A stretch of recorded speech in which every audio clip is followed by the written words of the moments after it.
Coach, I do want to ask you about your message to your team yesterday after the overtime win, about they should be euphoric. There's only 30. Was that a message that was needed after having to go to overtime and almost blowing a double-digit lead in this game?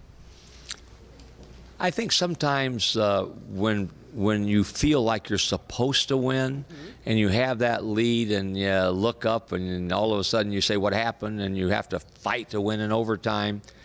It's almost a sense of relief that you got to win, and you don't have that exhilaration when you run off the floor.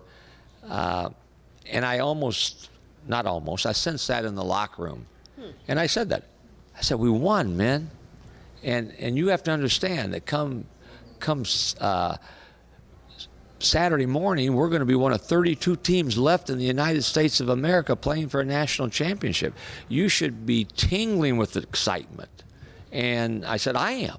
And you have to be.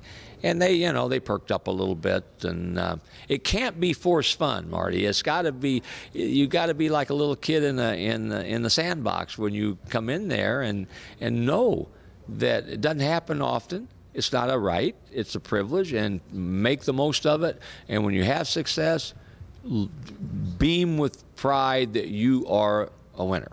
What's the biggest thing you think some of the players learned from last year's loss to Florida Gulf Coast? Don't like the feeling. Don't like the way it sticks in your craw that you think could have, should have some ways. Why not us? And then you have the agony of that whole next week watching as the spotlight narrows on a select few, and more of the country gets to find out a little bit about your program and about the individuals in the program. You want that. You pine for that. That's what you play for. You want to play, and you want to play with the best and want to wind up being the best.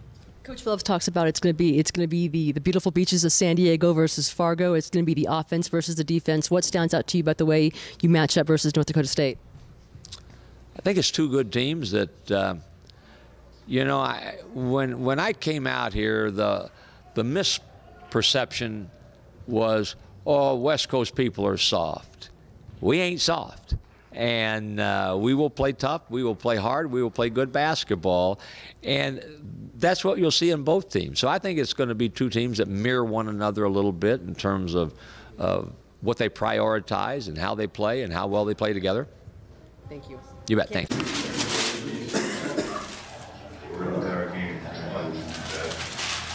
Right, Dwayne, I saw a very interesting pep talk that Coach Fisher gave you guys last night after a win in which you advance. What was the message from your coach yesterday? Well, New Mexico State came out with a lot of energy in the second half, so he doesn't want that to happen to us in this advancing game, because anything can happen and everybody's bringing a game.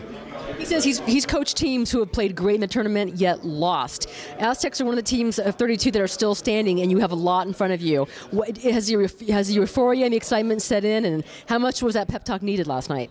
It was very needed, because I think we were kind of underestimating New Mexico State going into that second half, but they came out, they surprised us, they shocked us. So we can't just be surprised by anybody, because it's March and everybody's going to bring their best game. All right, well, this is a team that was pretty much stunned by Florida Gulf Coast last season. I'm sure you want no part of that. What have you seen so far that North Dakota State? Well, so far, they run their motion offense very well, and they lead the nation in field goal percentage. So we're just going to try and cut their water off on offense.